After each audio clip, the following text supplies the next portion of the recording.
Olá, meus queridos, paz seja convosco, que alegria te encontrar aqui mais uma vez no nosso segundo dia. Então, seja muito bem-vindo a mais um passo do nosso advento, da nossa preparação para o Natal.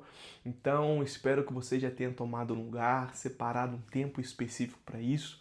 Relembrando que esse nosso tempo não é apenas mais um devocional, uma preparação, é um tempo de nós praticarmos, de exercitarmos essa questão, de darmos primazia e de termos um tempo exclusivo para aquilo que nós estamos fazendo, para que nós possamos não apenas passar, mas sermos transformados, sermos alinhados conforme aquilo que o Senhor quer ministrar em nós. Então, se você ainda não achou um lugar, dê pause nesse vídeo, prepare um lugar, se assente, respire, tome um copo d'água, pegue o seu café, junte a sua família, para que nós, nesse momento exclusivo para o Senhor, possamos entregar para Ele não um pedacinho, mas a nossa atenção plena, o nosso desejo, sabe?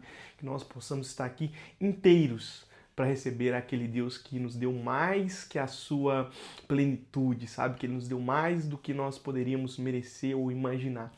Então, prepare que nós vamos agora entrar no nosso devocional, no nosso encontro de hoje, mais um dia daqueles que nós estamos tratando a expectativa do Salvador que viria. E a nossa leitura de hoje vai ser no livro de Isaías, no capítulo 11, do versículo do 1 ao 10, e a palavra diz assim: Um ramo surgirá do tronco de Jessé, e das suas raízes brotará um renovo. O Espírito do Senhor repousará sobre ele, o Espírito que dá sabedoria e entendimento, o Espírito que traz conselho e poder, o Espírito que dá conhecimento e temor ao Senhor. E ele se inspirará no temor do Senhor. Não julgará pela aparência, nem decidirá com base no que ouviu, mas com retidão julgará os necessitados e com justiça tomará decisões em favor dos pobres. Com suas palavras, como se fosse um cajado, ferirá a terra. Com o sopro da sua boca, matará os ímpios. A retidão será a faixa no seu peito e a fidelidade o seu cinturião. Lobo viverá com o cordeiro.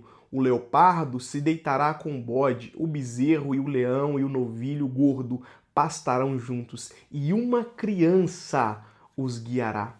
A vaca se alimentará com o urso, seus filhotes se deitarão juntos, e o leão comerá palha com o boi. A criancinha brincará perto do esconderijo da cobra. A criança colocará a mão no ninho da víbora. Ninguém fará nenhum mal, nem destruirá coisa alguma em todo o meu santo monte, pois a terra se encherá do conhecimento do Senhor, como as águas cobrem o mar. Versículo 10. Naquele dia, as nações buscarão a raiz de Jessé, que será como uma bandeira para os povos, e o seu lugar de descanso ele será glorioso. Que palavra maravilhosa!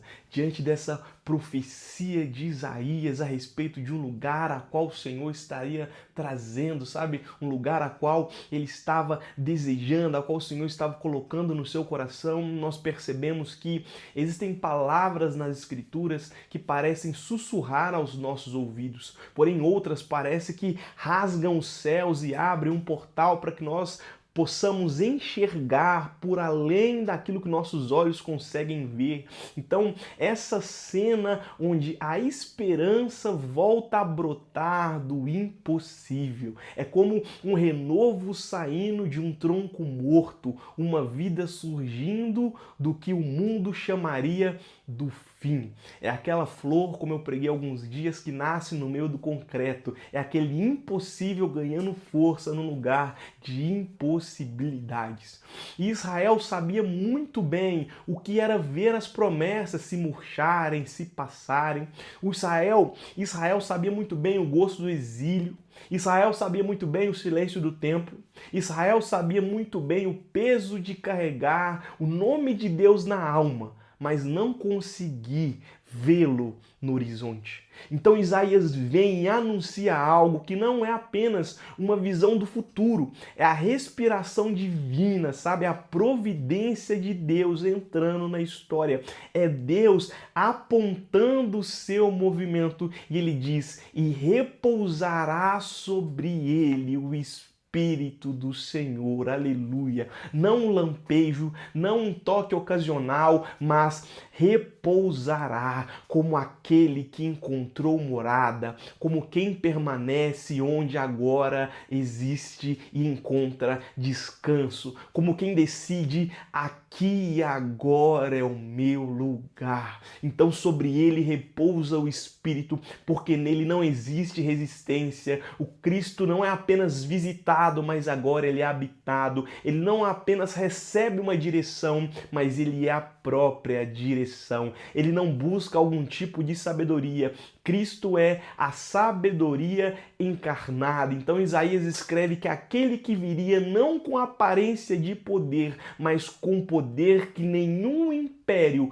consegue fabricar. É um espírito de sabedoria, porque ele consegue ver além do visível, sabe? Além daquilo que nós conseguimos enxergar. É um espírito de entendimento, porque ele consegue ler a alma humana. É um espírito de conselho, porque seus caminhos não têm atalhos, eles têm um propósito. É um espírito de fortaleza, porque a sua força não é um grito, não é algo imposto, mas é uma cruz. É um espírito de conhecimento do Senhor, porque ele revela o Pai no toque, no olhar, na entrega. O espírito de temor ao Senhor, porque quem o conhece se curva, e ele conhecia muito bem o Pai, porque eles estavam juntos. E a quem se curva a esse Deus, a quem se curva a esse temor, encontra vida.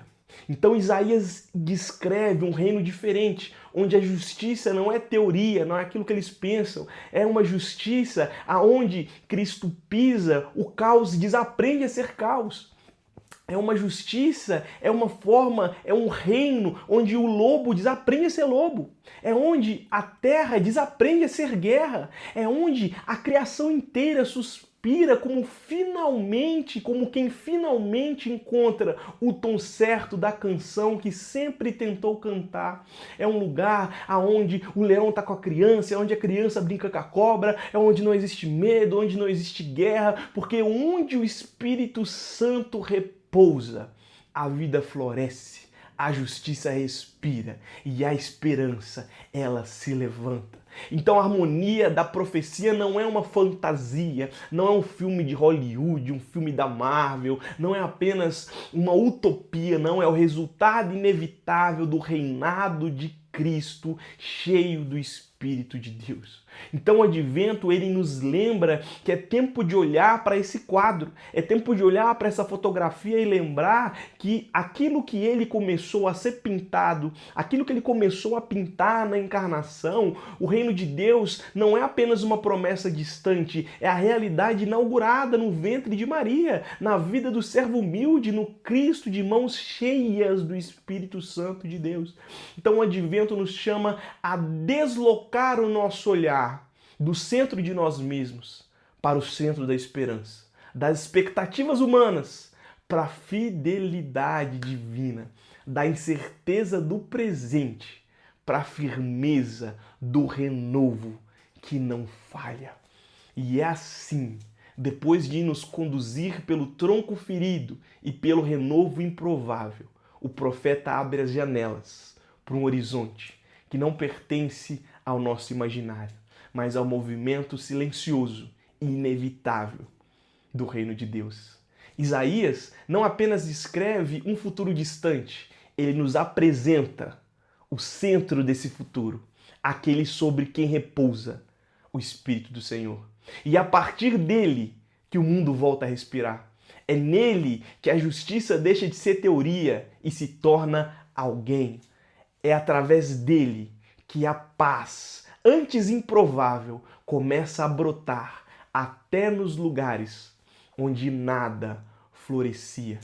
O Advento não é apenas uma lembrança da manjedoura, mas um chamado a reorientar o nosso olhar do caos para o renovo, da ansiedade para o descanso, de nós mesmos para Cristo, pleno no Espírito.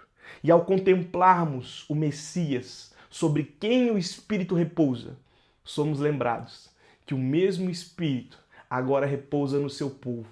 Não para nos enfeitar como uma árvore de Natal, mas para nos formar e transformar. Cristo, pelo seu Espírito que repousa em nós, molda os nossos afetos. Cristo, pelo Espírito através de nós agora, alinha os nossos passos, reacende a nossa esperança e nos torna testemunhas vivas daquilo que Isaías viu de longe.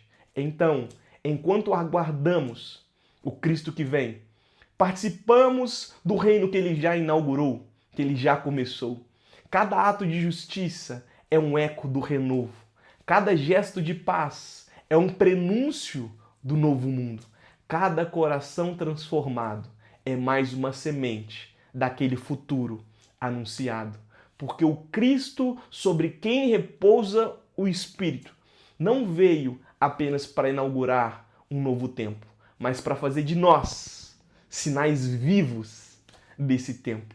A promessa não é apenas sobre ele, é sobre o que ele faz nascer em nós. E que nesse advento, ao celebrarmos a vinda do ungido, sejamos encontrados como um solo fértil, onde o Espírito apenas não visita, mas repousa, reina e faz florescer aquilo que era impossível.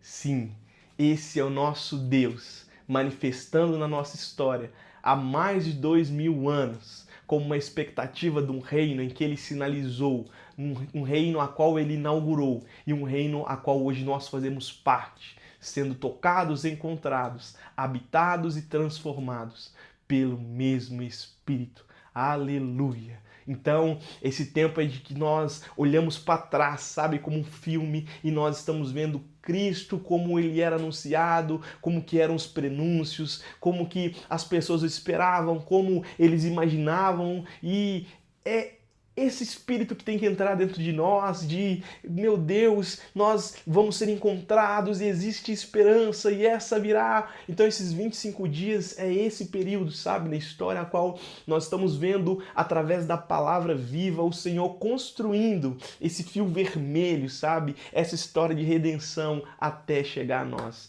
E eu quero, mais uma vez, orar com você em cima daquilo que nós acreditamos fazer sentido após esse devocional. E a minha oração é: ó Pai das luzes, graças te damos pela santa encarnação.